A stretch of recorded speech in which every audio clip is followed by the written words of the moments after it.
Lahore central jail में 23 मार्च 1931 की शुरुआत किसी और दिन की तरह ही हुई थी। फर्क सिर्फ इतना था कि सुबह सुबह जोर की आंधी आई थी, बहुत तेज। लेकिन जेल के कैदियों को थोड़ा अजीब सा लगा जब 4 बजे ही वार्डन चरत सिंह ने उनसे आकर कहा कि वो अपनी अपनी कोठरियों में चले जाएं। उन्होंने कारण नहीं बताया था। उनके मुंह से सिर्फ ये निकला कि आदेश ऊपर से है। अभी कैदी सोच ही रहे थे कि माजरा क्या है। जेल का नाई बरकत हर कमरे के सामने फुसफुसाते हुए गुजरा कि आज रात भगत सिंह, राजगुरु और सुखदेव को फांसी दी जाने वाली है।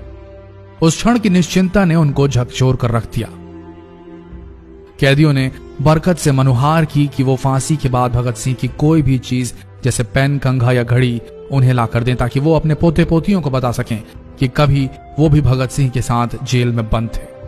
बरकत भगत सिंह की कोठरी में गया और वहां से उनका पेन और कंघा ले आया। सारे कैदियों में होड़ लग गई कि किसका उस पर अधिकार हो। आखिर में ड्रॉ निकाला गया, लाहौर कॉन्स्पिरेसी केस। अब सब कैदी चुप हो चले थे। उनकी निगाहें उनकी कोठरी से गुजरने वाले रास्ते पर लगी हुई थी। भगत सिंह उनके साथ फांसी पर लटकाए जाने के लिए उसी रास्ते से गुजरने वाले थे।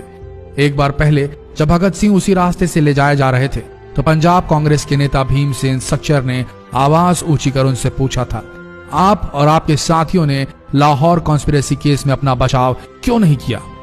भगत सिंह का जवाब था, इनकलाबियों को मरना ही होता है क्योंकि उनके मरने से ही उनका अभियान मजबूत होता है, अदालत में अपील से नहीं। वार्डन चरत सिंह भगत सिंह के खैर ख्वाह थे और अपनी तरफ से जो कुछ बन पड़ता था उनके लिए किया करते थे।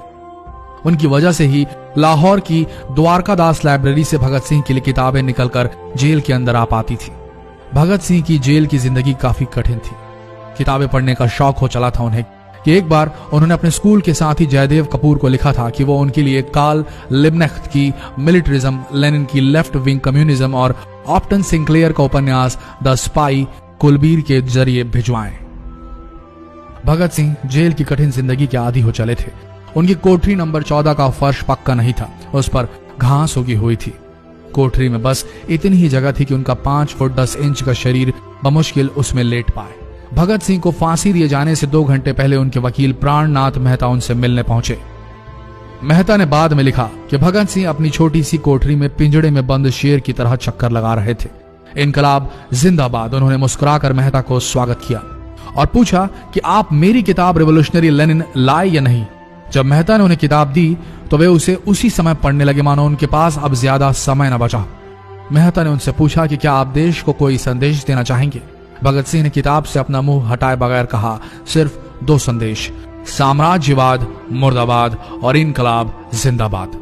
इसके बाद भगत सिंह ने मेहता से कहा कि वो पंडित नेहरू और सुभाष चंद्र बोस को मेरा धन्यवाद पहुंचा दे जिन्होंने मेरे केस में गहरी रुचि ली थी।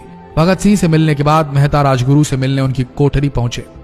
राजगुरु के अंतिम शब्द थे, हम लोग जल्द मिलेंगे। सुखदेव ने मेहता को याद दिलाया कि वो उनकी मौत के बाद जेलर से वो कैरम बोर्ड ले लें जो उन्होंने उन्हें कुछ महीने पहले दिया था।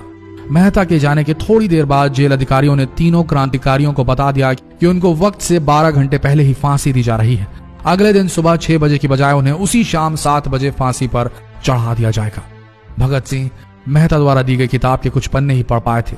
उनके मुंह से निकला, क्या आप मुझे इस किताब का एक अध्याय भी खत्म करने नहीं देंगे? भगत सिंह ने जेल के मुस्लिम सफाई कर्मचारी बेबे से अनुरोध किया कि वो उनके लिए उनको फांसी दिए जाने से 1 दिन पहले शाम को अपने घर से खाना जरूर लाएं। लेकिन बेबे भगत सिंह की इच्छा पूरी नहीं कर सके क्योंकि भगत सिंह को 12 घंटे पहले फांसी देने का फैसला ले लिया गया और बेबे जेल के गेट के अंदर ही नहीं घुस पाए। थोड़ी देर बाद तीनों क्रांतिकारियों को फांसी की तैयारी के लिए उनकी कोठरियों से बाहर निकाला गया। भगत सिंह, राजगुरु और सुखदेव ने अपने हाथ जोड़े और अपना प्रिय आजादी गीत गाने लगे। कभी वो दिन भी आएगा कि जब आजाद होंगे हम, या अपनी ही जमीन होगी या अपना आसमान होगा। फिर इन तीनों का एक एक करके वजन लिया गया। सबके वजन बढ़ गए थे। इन सब से कहा गया कि अपना आखिरी स्नान करें। फिर उनको काले कपड़े पहनाए गए लेकिन उनके चेहरे खुले रहने दिए गए। चरत सिंह ने भगत सिंह के कान में फुसफुसा कर कहा कि वाहे गुरु को याद करो। फांसी का तख्ता भगत सिंह लिए बोले, पूरी जिंदगी मैंने ईश्वर को याद नहीं किया।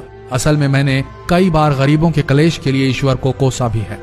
अगर मैं अब उनसे माफी मांग लूं तो वो कहेंगे कि इससे बड़ा डरपोक कोई नहीं। इसका अंत नजदीक आ रहा है, इसलिए ये माफी मांग रहा है। जैसे ही जेल की घड़ी ने 6 बजाया, कैदियों ने दूर से आती कुछ पद चांपें सुनी। उनके साथ भारी बूटों के जमीन पर पड़ने की आवाजें भी आ रही थी। साथ में एक गाने का भी दबा स्वर सुनाई दे रहा था। सरफरोशी की तमन्ना अब हमारे दिल में है। सभी को अचानक जोर जोर से इनकलाब जिंदाबाद और हिंदुस्तान आजाद हो के नारे सुनाई देने लगे। फांसी का तख्ता पुराना था, लेकिन फांसी देने वाला काफी तंदुरुस्त। फांसी देने के लिए मसीह जल्लाद को लाहौर के पास शाहदरा से बुलवाया गया था। भगत सिंह इन तीनों के बीच में खड़े थे। भगत सिंह अपनी मां को दिया गया वो वचन पूरा करना चाहते थे कि वो फांसी के तख्ते से इनकलाब जिंदाबाद का नारा लगाएंगे। लाहौर जिला कांग्रेस के सचिव पिंडी दास सोंधी का घर लाहौर सेंट्रल जेल से बिल्कुल लगा हुआ था। भगत सिंह ने इतनी जोर से इनकलाब जिंदाबाद का नारा लगाया कि उनकी आवाज सोंधी के घर तक सुनाई दी। उनकी आवाज सुनते ही जेल के दूसरे कैदी भी नारे लगाने लगे। तीनों युवा क्रांतिकारियों के गले में फांसी की रस्सी डाल दी गई, उनके हाथ और पैर बांध दिए गए। तभी जल्लाद ने पूछा, सबसे पहले कौन जाएगा? सुखदेव ने सबसे पहले फांसी पर लटकने की हामी भरी।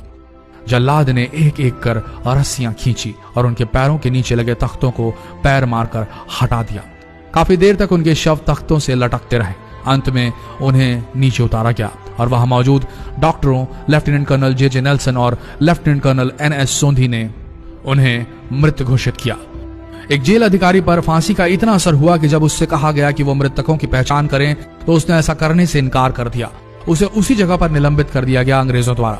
एक जूनियर अफसर ने यह काम अंजाम दिया। पहले योजना थी कि इन सब का अंतिम संस्कार जेल के अंदर ही किया जाएगा, लेकिन फिर यह विचार त्यागना पड़ा जब अधिकारियों को आभास हुआ कि जेल से धुआं उठते देख बाहर खड़ी भीड़ जेल पर हमला कर सकती है। इसलिए जेल की पिछली दीवार तोड़ी गई। उसी रास्ते से ट्रक जेल के अंदर लाया गया और उस पर बहुत अपमानजनक तरीके से उन शवों को एक सामान की तरह लाद दिया गया। पहले तय हुआ था कि उनका अंतिम संस्कार रावी के तट पर किया जाएगा, लेकिन रावी में पानी बहुत ही कम था, इसलिए सतलज के किनारे शवों को जलाने का फैसला लिया गया। उनके पार्थिव शरीर को फिरोजपुर के पास सतलज के किनारे लाया गया। तब तक रात के 10 बज चुके थे। इस बीच उप पुलिस अधीक्षक कसूर सुदर्शन सिंह कसूर गांव से एक पुजारी जगदीश अचरज को बुला लाए। अभी उनमें आग लगाई ही गई थी कि लोगों को इसके बारे में पता चल गया। जैसे ही ब्रितानी सैनिकों ने लोगों को अपनी तरफ आते देखा, वो शवों को वहीं छोड़कर अपने वाहनों की तरफ भागे। सारी रात गांव के लोगों ने उन शवों के चारों ओर पहरा दिया। अगले दिन दोपहर के आसपास जिला मजिस्ट्रेट की दस्तखत के साथ लाहौर के कई इलाकों में नोटिस चिपकाया गया, जिसमें बताया गया कि भगत सिंह, सुखदेव और राजगुरु का सतलज के किनारे हिंदू सिख रीति से अंतिम संस्कार कर दिया गया है। तो ये थे भगत सिंह की जिंदगी के वो 12 आखिरी घंटे। आशा करते हैं इस वीडियो में सुनाई गई ये कहानी आज युवा पीढ़ी के दिलों में मर चुके देशभक्ति को जगाने में कामयाब होंगे। जितना हो सके इस संदेश को पूरे देश में पहुंचाएं। इस वीडियो को शेयर करें फेसबुक पर, व्हाट्सएप पर, और हो सके तो इस पेज को फॉलो करें ताकि ऐसे ही वीडियोस आप तक सही समय पर पहुंच सके। मिलते हैं अगले वीडियो में, तब तक के लिए आप सबका धन्यवाद।